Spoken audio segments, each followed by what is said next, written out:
솔로몬 성전을 제1성전이라.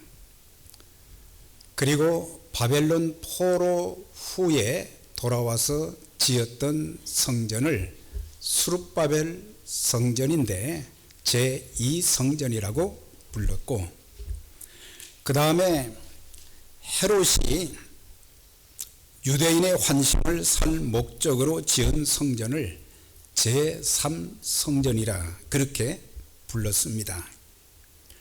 그런데 헤롯의 제3성전은 수룹바벨 성전 제2성전을 확장해 가지고 더 크고 아름답게 웅장하게 46년 동안 건축을 했으니까 얼마나 아름답고 그랬겠어요. 그래서 주님의 제자들도 당시 유대인들처럼 이런 아름답게 건축된 성전을 예수님께 자랑을 하고 싶었어요. 종려주일에 예수님께서 올라가셨지만은, 예루살렘에 가셨지만은 그 전에 이렇게 한번 이렇게 가셨다가 성전에서 나오는데 제자들이 성전 건물을 가리켜 예수님께 보여주면서 이 돌들이 어떠하며 이 건물들이 어떠합니까? 참 아름답지요, 웅장하지요, 견고하게 지었지요. 그렇게 자랑을 했습니다. 그때 당시 건축을 하는데 돌 한 피스가 길이가 12m가 되었다는 거예요. 그 다음에 높이가 6m, 넓이가 3.6m, 그런 돌을 사용해서 성전 건축을 아주 단단하게 이렇게 지었던 것이죠. 성전의 뜰은 대리석으로 전부 깔아놓았고, 모든 문들은 금이나 은이나 동을 사용하기도 했다고 합니다. 그런데 주님께서 이런 말씀을 하셨어요. 너희가 이 성전 자랑하냐? 진실로 너희에게 이르노니 돌 하나도 돌 뒤에 남지 않고 다 무너뜨려지리라. 제자들이 깜짝 놀란 거예요. 이렇게 견고하고 웅장하게 지었던 건물이 돌 하나도 돌 뒤에 남지 않고 다 무너진다고 하면은 생각이 들었어요. 이 세상도 무너질 것 같은 그런 생각이 들어서 주님께 제자들이 질문을 했습니다. 어느 때 이런 일이 있겠으며 주의 임하심과 세상 끝때는 무슨 징조들이 있겠습니까? 그렇게 물었어요. 그때 이제 주님께서 그 말씀을 하시면서 성전 건물의 무너뜨림처럼 세상 나라의 최후, 이 세상이 이제 마지막에 불의 심판을 받아서 다 무너지고 불에 태워지고, 그리고 그리스도께서 새하늘과 새 땅을 지으신다. 그런데 주님께서 그 말씀을 하신 후에 약 40년도 되지 않아서 로마의 공격을 받아서 그때 당시 110만 명이 예루살렘에서 죽임을 당했다는 거예요. 그러니까 6월절이 되면 전국에 있는 20세 이상의 남자들은 6월절을 지키기 위해서 예루살렘으로 모였는데, 바로 그때를 겨냥해서 공격을 해서 110만 명이 참혹하게 학살을 당했고, 각종 질병과 기근으로 고통당할 뿐만 아니라 전쟁의 참화로 인해서 사람들이 너무 참혹하게 죽어서 장례식조차도 제대로 할 수가 없었다고 합니다. 그렇게 화려하고 웅장하게 지은 예루살렘 성과 성전은 주님의 예언대로 돌 하나도 돌 위에 남지 않고 전부 무너져 버렸고, 서쪽 벽만 남았어요. 서쪽에 있는 벽만. 그래서 그 벽을 통곡의 벽이라고 부르는데, 그 통곡의 벽에 유대인들은 거기에 와서 하나님 앞에 눈물을 흘려가며 기도를 시작한 거예요. 하나님, 이 무너진 처참하게 무너진 성전터 위에 다시 성전을 지을 수 있게 해달라고, 그리고 각자의 소원들을 종이에 적어가지고 성전 그 서쪽 벽에 구멍이 있는 곳에 끼워넣고 이 기도를 들어주세요. 네. 그래서 어느 정도 기도했느냐, 1950년 동안을 기도했어요. 그런데 그 기도가 아직 응답이 안 됐어.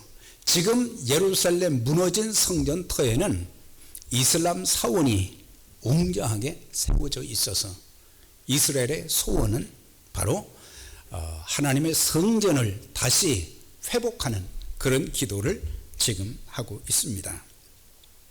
참 이런 것을 통해서 주님께서는 세상의 마지막에 대한 그런 교훈을 이제 제자들에게 남겨주셨는데, 우리가 믿든지 안 믿든지, 좋아하든지 좋아하지 않든지 세상의 마지막은 반드시 닥치게 됩니다. 뿐만 아니라 우리의 인생의 마지막도 그날이 언제인지 모르지만 속히 오게 되는 것이에요. 아니, 마지막이라는 얘기를 하게 되면 자꾸 이상한 그리스도인들에게 공포감만 심어주는 것이 아닌가, 그렇게 생각할 수도 있지만은 그게 아니에요. 하나님의 자녀들이 이 땅에 사는 동안 거룩한 행실과 경건함으로 살고 복음의 사명을 더 충실하게 감당하기 위한 거예요. 그리스도인들이 게으르고 나태하고 반듯한 신앙생활을 하지 않고 하나님이 주신 귀한 사명이 있는데도 그 사명을 이제 심각하게 받아들이고 동참하는 것이 아니라 그저 내 하루하루 별 일이 없이 살면 된다, 그런 아니란 태도 때문에 주님께서 이 마지막에 대한 것을 여러 차례 강조하면서 우리 주님이 오시기 전 천체가 다 불에 타버린다 그랬어요. 하늘의 지질이 녹아진다. 세상의 모든 것들이 다 무너져 버린다. 그래서 그리스도의 재림이 점점 가까워오고 있다. 2000년 전에 마지막이라는 단어를 썼지만 지금은 마지막 중에서도 아주 마지막 때가 지금 일어나는 여러 가지 세계에 일어나는 징조들을 통해서 우리가 알 수 있게 되고, 우리 인생도 마찬가지예요. 우리 인생도 젊은 사람들도 세상을 떠날 수 있지만은, 먼저 갈 수 있지만은 나이 드신 분들은 이거 순서가 정해져 있는 거예요. 그래서 오래 가지 않는 거예요. 그러니까 나이가 더 많이 들수록 또 젊다고 해도 내일은 보장이 된 것이 아무것도 없기 때문에 우리가 정신을 차리고 신앙생활을 해야 되는 거예요. 네. 영적인 무장, 하나님의 전신갑주를 무장하지 않으면 그날이 덫과 같이 이르기 때문에, 그래서 그날이 통곡한 날이 되어서는 안 된다고 하는 거예요. 마태복음 24장이나 마가복음 13장, 누가복음 21장, 이걸 공관복음이라고 그러죠. 같이 본다 그래서 거의 비슷한 내용이 예수님의 탄생부터 시작해서 예수님의 죽으심과 부활하심, 승천, 거기까지의 내용이거든요. 그런데 이 세 곳을 통해서 네 가지의 핵심 내용을 말씀해 주는데, 오늘 마태복음 24장에도 마지막 때에 일어나는 징조들에 대해서 말씀을 해 주시고, 두 번째는 큰 환난이 있게 될 것이다. 이것은 계시록의 7년 대환난이라고 그러는데 예수님께서는 큰 환난이라는 단어를 쓰셨어요. 그러니까 이전에 없었던 전무후무한 환난이 오게 될 것이다. 그 다음에 세 번째는 주님의 재림과 그날의 상황이 어떤 상황인지 그걸 또 말씀을 해 주었어요. 자, 이제 주님의 재림이 점점 다가오는데 이 땅의 성도들은 준비해야 된다. 그걸 말씀해 주는 거예요. 어떻게 준비해요? 깨어 있으라. 지혜 있고 충성된 종으로 섬겨라. 그걸 이제 말씀해 주면서 그날이 덫과 같이 이르르고 그날 주님 앞에서 우리가 우리의 인생에 대해서 결산을 하게 될 것인데 그날이 부끄러운 날이 되지 않도록 수치스러운 날이 되지 않도록 네. 정말 하나님 보소서 마태복음 25장에 5달란트 2달란트 받은 사람들처럼 보소서 주인께서 이렇게 5달란트를 주셨는데 저는 또 5달란트를 남겼습니다. 2달란트 받은 사람도. 근데 1달란트 받은 사람은 그걸 가지고 사용하지 않다가 결국에 악하고 게으른 종아, 무익한 종아, 네, 어둠 가운데 나가서 일갈며 통곡하는 그런 역사가 있었다고 하는 것입니다. 자, 그러면 본문에 나타난 마지막 때의 대표적인 4가지 징조 중에 첫 번째 것만 오늘 이제 말씀을 드리도록 하겠습니다. 마지막 때가 되어질수록 종교적인 미혹이 증가되어 간다고 하는 것입니다. 24장 4절 5절 11절 24절에 보면은 나는 그리스도라 하여 많은 사람을 미혹하리라, 이런 거짓 그리스도들이 많이 나타나게 될 것이다. 거짓 선지자가 많이 일어나 많은 사람을 미혹하게 하리라. 거짓 그리스도들과 거짓 선지자들이 일어나 표적과 기사를 보여 할 수만 있으면 택하신 자들을 미혹하게 될 것이다. 오늘날에도 이단 사이비에 넘어가가지고 그 미혹에 넘어가가지고 영혼을 망친 사람들, 가정을 망친 사람들, 자녀를 망친 사람들, 사회를 참 망쳐가는 그런 도구로 쓰임받는 무리들이 얼마나 많아요. 그전에는 구원파가 극성을 부리더니 이제 구원파가 잠잠해지니까 신천지가 난리를 일으키고 신천지가 30만 명이 된다고 그러잖아요. 이 사람들 교육하는 그 교육 과정을 한번 들어봤더니 전부 어떻게 하면 기독교에 가가지고 성도들을 미혹해서 그 교회를 파괴시키고 자기들이 접수할 것인가, 그 훈련이에요. 전도 훈련이 아니고. 이번 기회를 통해서 그 이제 좀 파헤치고 지금 그렇지만은, 그래서 거짓 그리스도, 적그리스도라고 그러죠. 하나님을 대적하는, 그리고 거짓 선지자들, 목사라고 그러지만은 거짓 선지자들이 너무 많다고 하는 거예요.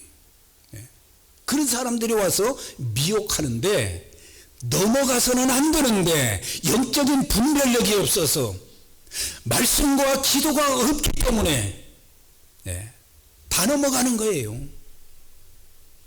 성경을 너무 몰라서 그래가지고 망치는 그런 경우들이 얼마나 많아요. 제가 찾아보니까 한국의 자칭 하나님이 20명이 된답니다. 20명이나 된다는 거예요. 그러면은 자칭 재림주는 몇 명이나 되냐? 50명이나 된다는 거예요.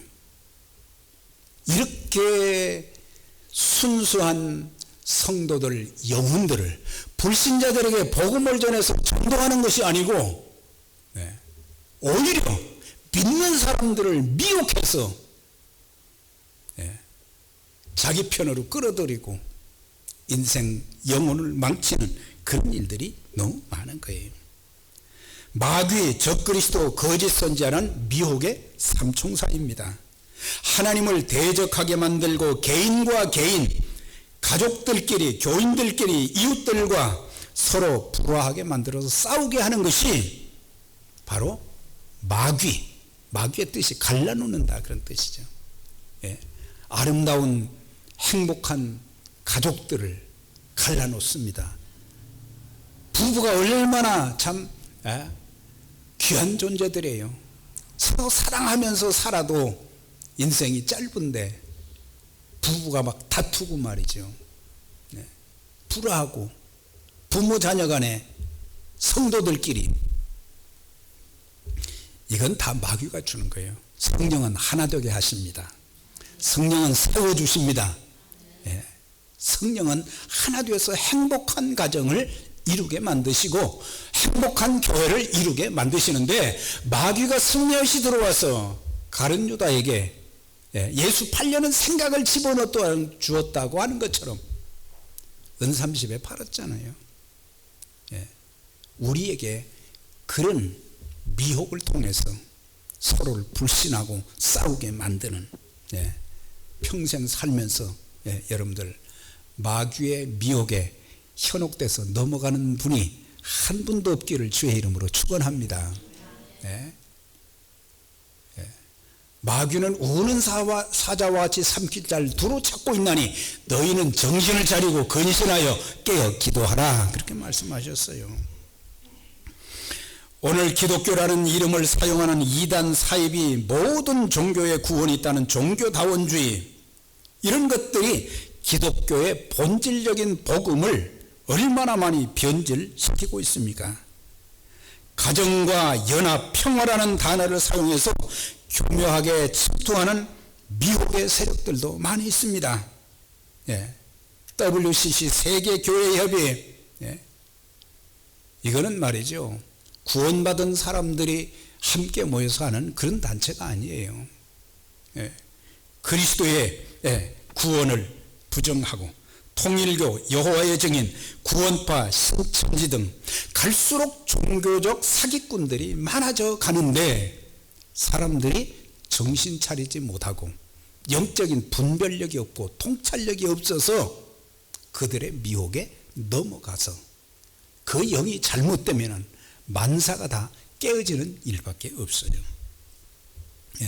그래서 자신의 영혼도 잘못되고 가정도 파괴되고 많은 영혼들이 지옥 가게 되는데, 이 마귀의 삼총사들이 마지막 날에 어떻게 되는지 아십니까? 계시록 20장 10절에 보면 그들을 미혹하는 마귀가 불과 유황못에 던져지니 거기는 그 짐승과 거짓 선지자도 있어 세세토록 밤낮 괴로움을 받으리라. 먼저 거짓 선지자,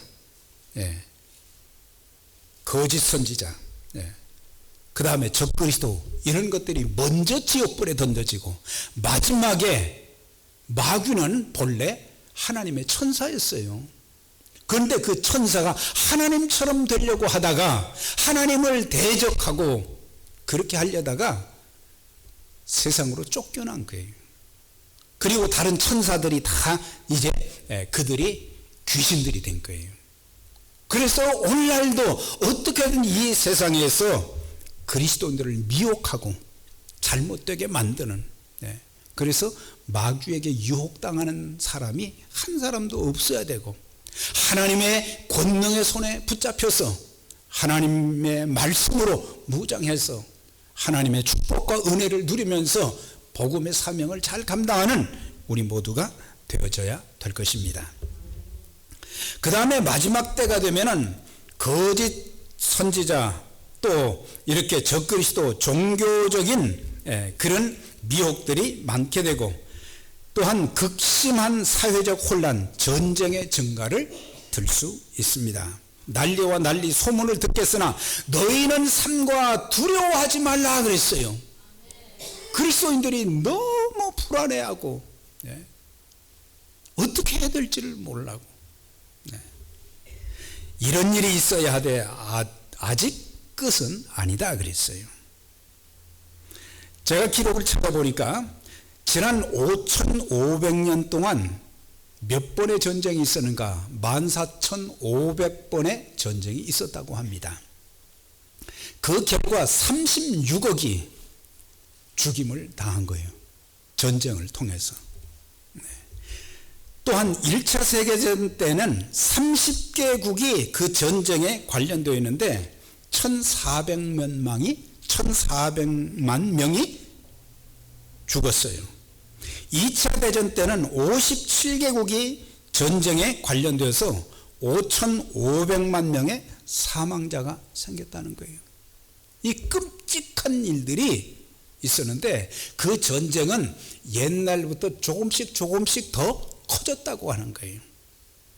이제 남은 것은 핵전쟁이잖아요. 네. 핵전쟁. 네. 지금 전 세계에 핵무기가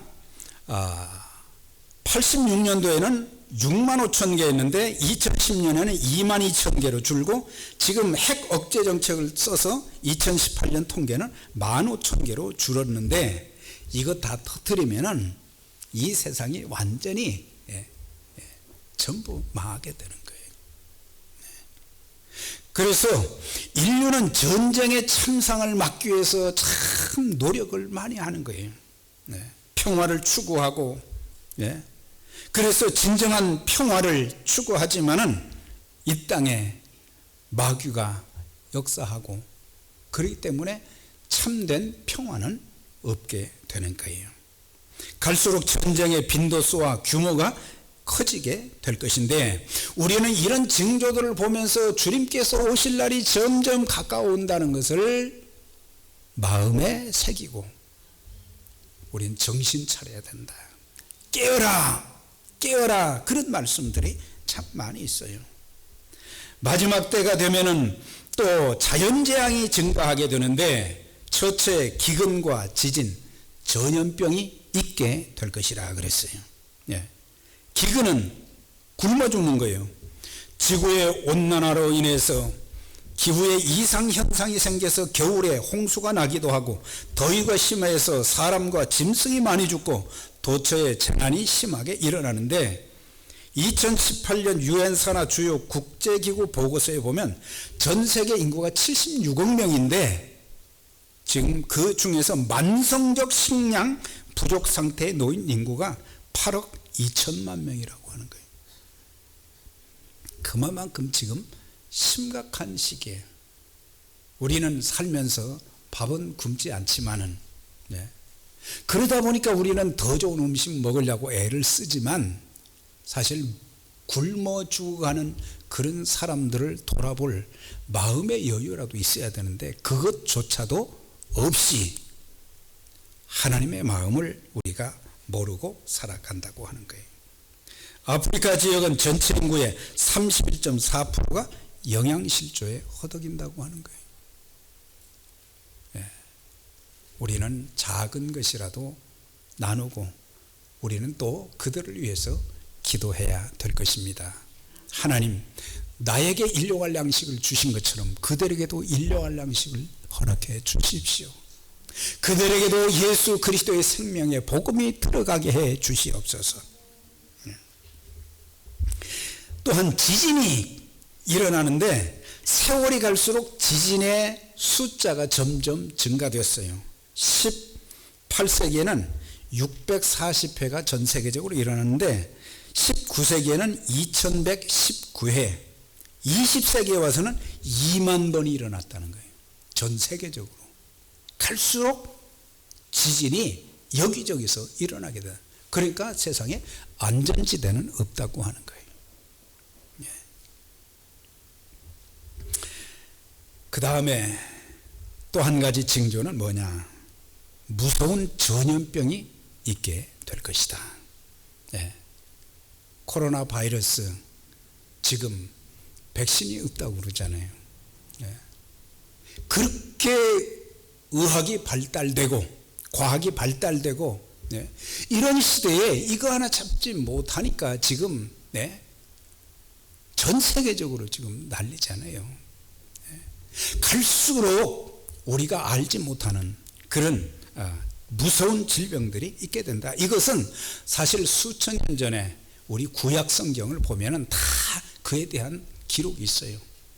하나님의 백성들이 말씀대로 순종하지 못할 때, 우상 숭배할 때, 도덕적으로 타락했을 때 하나님의 심판의 도구로 4가지 것을 사용했다는 것이 구약 성경에 많이 나오는데 예수님께서도 신약 성경을 통해서 똑같이 말씀을 하신 거예요.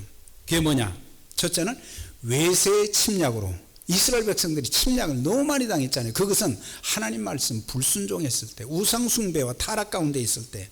그 다음에 두 번째는 메뚜기 떼로 농작물을 삼켜 버렸기 때문에 그래서 농사는 열심히 잘 지어놓았는데 메뚜기 떼들이 와서 다 갉아먹어버렸다는 거예요. 네. 그 다음에 하늘에서 비를 주지 않아서 하늘문이 닫혀서 엘리야 시대에도 3년 6개월에 그런 가뭄이 있었잖아요. 하늘문이 닫혀버렸으니까 비가 내리지 않으니까 농사를 지을 수가 없는 거예요. 네. 여러분들, 우리가 하나님 말씀대로 순종하며 기도하는 가운데, 하나님의 백성답게 사는 가운데 하늘문이 닫히지 않기를 주의 이름으로 축원합니다. 하늘문이 닫히면은 우리가 아무리 노력해도 이거는 할 수가 없는 거예요. 네? 하늘문이 닫혀버렸어요. 그 다음에 네 번째는 전염병이에요. 전염병. 네. 제가 성경을 구약부터 신약까지 이렇게 쭉 이렇게 찾아보니까 전염병에 대한 것이 참 많이 나와요. 그런데 그 전염병은 언제? 동일하게 하나님 말씀 불순종하고 교만하고 타락했을 때에 전염병이 막 생긴 거예요. 그래서 우리는 지금 일어나고 있는 코로나 바이러스 참 두렵지요. 백신도 없고 그러니까. 그렇지만 너무 불안해하지 마시고, 우리는 하나님께서 이 시대를 향해서 경고하신다, 그렇게 생각하고 하나님의 음성을 기울이고, 하나님의 음성에 귀를 기울이고, 우리가 회개할 건 회개하고 하나님 앞에 바로 서야 될 줄 믿습니다. 전염병을 심판의 도구로 사용하신 말씀들을 보니까 우상숭배 악을 행하면 산성과 굴 속에 숨어도 전염병으로 죽으리라. 아무리 굴 속에 들어가면 이제 전염병, 이거 피난처가 될 줄 아는데 아니다 이 말이에요. 하나님이 여러분들의 피난처가 되어주시기를 바랍니다. 하나님이 피난처가 되어주시고, 하나님이 산성이 되어주시고, 하나님이 방패가 되어주시고, 하나님이 바위가 되어주셔야지. 환난 날에 나를 부르라. 내가 너를 건지리니 내가 나를 영화롭게 하리라. 죄의 심판의 도구로 전염병, 폭우, 우박, 불과 유황으로 백성에게 비처럼 내릴 것이다 그랬어요. 비가 얼마나 자주 옵니까? 전염병이 여기저기서 창궐하게 된다는 거죠. 내가 칼과 기름과 전염병을 그들에게 보내리라. 누가 보낸다고요? 하나님이 보내신다고 그랬어요. 하나님이 거두어 주시기를 우리는 기도해야 됩니다. 하나님, 이 재난을 거두어 주세요. 이 재난을 거두어 주시고, 이제 이 백성들이, 불신자들이 회개하고, 우리 하나님은 생사화복의 주권자이시구나, 흥망성쇠의 키를 가지신 분이시구나, 이걸 깨닫고 불신자들이 하나님 앞에 회개하고 돌아와야 되고, 믿는 사람들도 그냥 무늬만 예수장이가 아니라 속이 꽉 찬, 예수로 꽉 찬 참 신자들, 참 그리스도인들이 되어지고, 우리는 회개할 것들이 참 많은 그리스도인들입니다. 그냥 예수 믿으면 천국 간다 하니까 그것만 믿고 우리는 그냥 살아갈 뿐이지, 정말 지금 내가 어떻게 살고 있는가, 어떻게 신앙생활하고 있는가, 우리가 지금 어떻게 하나님 주신 사명 감당하고 있는가, 이런 것들을 각성하고 돌이킬 수 있는 기회가 되어져야 될 것입니다.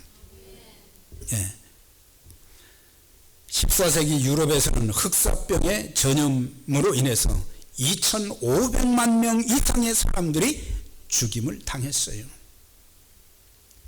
제가 찾아보니까 전염병에 대해서 열거할 것이 너무 많은데 다 열거할 수 없어요. 그래서 저는 개인적으로 코로나 바이러스도 하나님의 경고로 우리에게 사인을 보내주시는 것으로 알고, 지혜 있는 사람들은 잘 듣고 깨우쳐야 될 것입니다. 너희가 듣기는 들어도 보기는 보아도 깨닫지 못하는도다. 이거 큰 문제거든요. 소경이 되고 귀머거리가 되면 안 되는 거예요. 우리 주님이 마태복음 16장에서 이런 말씀하셨어요. 바리새인들과 서기관들, 종교 지도자들에게 그렇게 말씀을 하셨어요. 네. 너희가 저녁에 하늘이 붉으면 날이 굳겠다 하고, 아침에 하늘이 붉으면 오늘은 저녁에 하늘이 붉으면 오늘은 날이 좋겠다 하고, 아침에 하늘이 붉으면 오늘은 날이 굳겠다 하나니, 너희가 날씨는 분별하면서 시대의 표적은, 시대의 징조는 분별하지 못하느냐 책망을 하셨어요. 하루에 천기는 오늘 날씨 좋겠다, 아니면 비가 오겠다, 그 정도는 아는데 왜 이 시대의 징조는 종교 지도자들이 되어가지고 깨닫지를 못하느냐 이거예요. 여러분들, 성령의 민감함을 통해서 시대와 때를 알고 나 자신을 알고 하나님 앞에 늘 굳건하게 말씀 위에 서서 하나님 뜻을 이루어드리는 귀한 일에 아름답게 쓰임받기를 주의 이름으로 축원합니다. 우리는 코로나 바이러스를 그냥 지나가는 재앙으로만 가볍게 여기지 말고, 또 우리는 예방수칙을 통해서 비누로 손도 깨끗이 씻고 세정제를 손에 바르기도 하고 마스크도 쓰고, 또한 악수도 하지 않고 사람을 만나지 않고 일반 식당이나 교회에서 밥을 먹지 않는 것, 대화할 때 척척이지 않게 하는 것, 사람이 많이 모인 곳에 가지 않는 것, 식기를 공유하지 않는 것, 이거 다 조심해야 돼요. 우리가 할 수 있는 건 조심해야 되지만, 여러분, 우리가 이렇게 할지라도 생각해 보아야 될 것은, 언제 우리 한국의 예배당이 주일날, 수요일날 새벽에 폐쇄된 적이 있었습니까? 3.1운동 때도 6.25 전쟁 때도 교회에서 생명 걸고 예배를 드렸는데, 지금 온라인으로 드린다 하고 하는 주일 예배는 있지만은 수요, 새벽 기도, 이거 금요 기도의 모든 모임 다 지금 폐쇄시켰어요. 바이러스 이것도 재앙이지만 우리가 하나님 앞에 예배 드리지 못하는 이것도 재앙입니다. 이걸 알아야 돼요. 이걸 깨달아야 돼요. 예배를 드려도 1m 이상 떨어져 앉아야 하고, 사람들 옆에 가기를 꺼린 때가 언제 있었습니까? 우리 만나면 반갑고 서로 악수하고 서로 허그하고 한 주 동안 어떻게 지냈습니까? 어려운 일은 없었습니까? 이렇게 반갑게 대화하는 그런 시간도 다 지금 빼앗겨 버리고 있잖아요. 학교에 휴교령도 내리고 직장인들도 집에서 일하게 하고, 언제 대형마트마다 물건이 동이 나서 구입할 수 없었던 적이 있었습니까? 우리가 미국에 살면서. 이게 재앙이에요. 이 시대를 향한 하나님의 경고인 것입니다. 그래서 우리는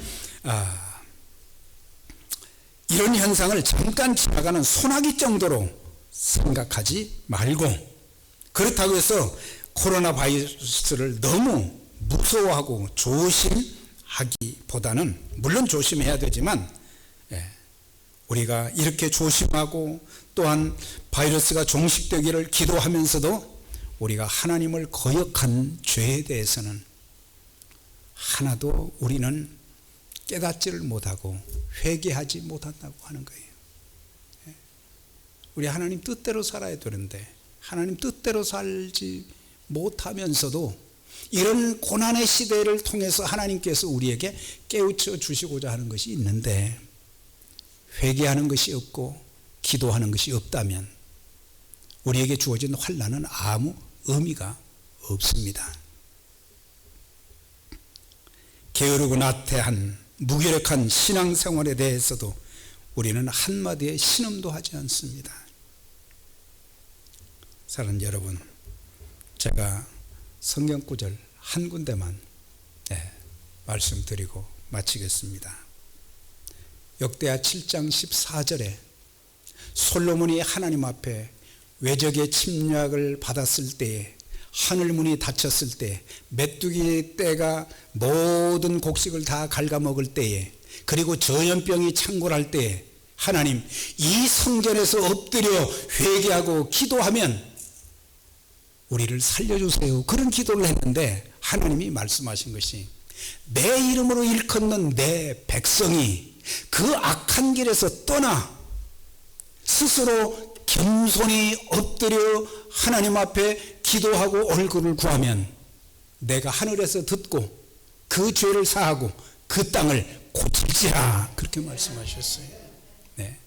이제 우리가 불신자들이 범죄한 거, 신자들이 하나님 뜻대로 살지 못한 거, 회개의 기도를 드리면 하나님이 다 고쳐주신다 그랬어요.